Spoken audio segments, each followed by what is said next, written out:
ঋতুমণি আচলতে উজনিৰ পৰা যি ব্ৰহ্মপুত্ৰৰ বাৰণীৰ পানী নামনিলৈ ঢাপলি মেলিছে আৰু এই বাৰণী পানীয়ে কিন্তু নামনি অসমৰ বিভিন্ন ঠাই প্লাবিত কৰিছে। ইয়াৰ পৰা কিন্তু বাদ পৰা নাই ধুবুৰী জিলা। ধুবুৰী জিলাৰ বিভিন্ন অঞ্চল ইতিমধ্যে প্লাবিত হৈ পৰিছে, বহু গাঁও প্লাবিত হৈ পৰিছে। সমান্তৰালভাৱে যদি আমি ক'বলৈ যাওঁ, ধুবুৰী চহৰৰ মাজতে এই মুহূৰ্তত বানপানীৰ সৃষ্টি হৈছে। গংগাধৰ ব্ৰহ্মপুত্ৰ নদীৰ যি বাৰণী পানী, আমাৰ সতীৰ্থ ভিডিঅ' জাৰ্নেলিষ্টে দেখুৱাব ইয়াৰ এই মুহূৰ্তৰ দৃশ্য। এতিয়া ধুবুৰী চহৰৰ এইটো এটা অতি ব্যস্ত পথ।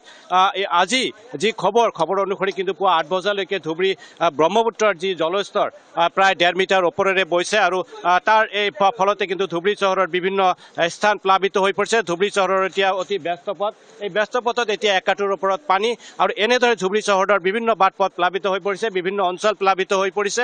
কিন্তু এই ক্ষেত্ৰত যদি আমি জনপ্ৰতিনিধিৰ কথা ক'বলৈ যাওঁ, আপুনি যিহেতু উল্লেখ কৰিছে কথাটো, জনপ্ৰতিনিধি কিন্তু এতিয়ালৈকে কোনো স্থানলৈ যোৱাৰ কোনো খবৰ নাই, আমাৰ হাতত কোনো খবৰ অহা নাই। বিভিন্ন চল অঞ্চলসমূহৰ এক হাহাকাৰময় পৰিৱেশে বিৰাজ কৰিছে। সমান্তৰালভাৱে চহৰত যে এই অৱস্থা আমি দেখুৱাইছোঁ প্ৰতিদিন টাইমৰ দৰ্শকসকলৰ বাবে, আৰু এয়া কিন্তু এই মুহূৰ্তৰ যি পানী সোমাবলৈহে মাত্ৰ আৰম্ভ কৰিছে ধুবুৰী চহৰত। যিহেতু পানী ক্ৰমান্বয়ে বৃদ্ধি পাই আছে, দিন বাগৰি যোৱাৰ লগে লগে হয়তো ধুবুৰীৰ নতুন নতুন অঞ্চল প্লাবিত কৰিব, যিহেতু পানী ক্ৰমান্বয়ে বৃদ্ধি পাই আছে।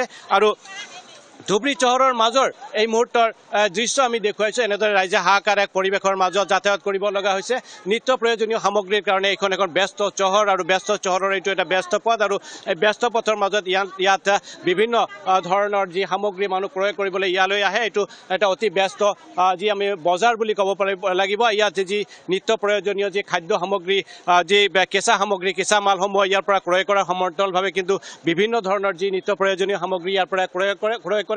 আৰু এই মুহূৰ্তত কিন্তু এক প্ৰকাৰ যি জনস্ৰোত চহৰখনলৈ যথেষ্ট কমা পৰিলক্ষিত হৈছে, কাৰণ যিহেতু পানী বৃদ্ধি পাই আছে, মানুহ কিন্তু ঘৰৰ পৰা ওলাবলৈ এক প্ৰকাৰ বন্ধ কৰি দিছে। আৰু যিসকলৰ বাবে অতি প্ৰয়োজন সেইসকল ব্যক্তিয়ে প্ৰয়োজনত ওলাইছে। আমি এই দৃশ্য দেখুৱাই ল'ব বিচাৰিছোঁ এখন ৰিক্সাৰ দৃশ্য এই মুহূৰ্তত, আৰু ইয়াত চাওক এনেদৰে ৰিক্সাখনৰ প্ৰায় আধা অংশ পানীত বুৰি গৈছে। আৰু একাংশ ৰাইজ আছে আমাৰ মাজত, আমি এখেতসকলৰ পৰা জানিবলৈ চেষ্টা কৰিম। আচলতে দাদা কি ক'ব, ধুবুৰী চহৰত পানী সোমাইছে এই মুহূৰ্তত? ইমান ডাঙৰ বানপানী যে ক'বই নোৱাৰা হৈছে, ৰাস্তা ঘাট তলাই গৈছে, বহুত বাট পথ তলাই। বহুত বাট তলাই। আচলতে বহুত বাট পথ বুৰাই গৈছে। কি ক'ব দাদা, কেনেকুৱা পানীৰ অৱস্থা ধুবুৰী? কেনেকুৱা পানী মানে কি, এতিয়া পানীৰ অৱস্থাটো বহুত খারাপ দেখা যায়। আমাক চিনা পাইছেন? কি পানী বৃদ্ধি পাই আছে? পানীটো বৃদ্ধি পাই আছে। আচলতে ধুবুৰী চহৰৰ পানী এনেদৰে ব্যাপক হাৰত বৃদ্ধি পাই আছে। আৰু আমি দৃশ্য দেখুৱাই ল'ব বিচাৰোঁ, আমাৰ সতীৰ্থ ভিডিঅ' জাৰ্নেলিষ্টে দেখুৱাব। এনেদৰে চাওক একাটোৰ ওপৰত পানী, আৰু এই পানী ভাঙি যি ৰাইজে ওলাই আহিছে নিত্য প্ৰয়োজনীয় সামগ্ৰী ক্ৰয় কৰাৰ কাৰণে। আৰু এয়া ধুবুৰী চহৰৰ বৰ্তমানৰ যি পৰিস্থিতি। আচলতে ধুবুৰী যি ব্ৰহ্মপুত্ৰৰ যি জলস্তৰ ক্ৰমান্বয়ে বৃদ্ধি পাই আছে, আৰু যিহেতু জলস্তৰ বৃদ্ধি পাই আছে, দিন বাগৰি যোৱাৰ লগে লগে বহুত অঞ্চল এনেদৰে প্লাবিত হোৱাটো এক প্ৰকাৰ নিশ্চিত হৈ পৰিছে। আৰু তাৰ যি এই মুহূৰ্তৰ যি এক্সক্লুজিভ আমাৰ যি দৃশ্য আমি প্ৰতিদিন টাইমৰ দৰ্শকসকলৰ বাবে আগবঢ়াই লৈছোঁ, ইয়াত একাংশ দোকান এনেদৰে খুলিছে, কিন্তু গ্ৰাহকৰ সংখ্যা তেনেই কম, কাৰণ যিহেতু ইয়াত পানী আহিছে, পানী উঠিছে, গ্ৰাহকে ইয়ালৈ আহিব পৰা নাই। আৰু এই দোকানসমূহ এক প্ৰকাৰ ইয়াত জনশূন্য হৈ পৰিছে, গ্ৰাহক শূন্য হৈ পৰিছে।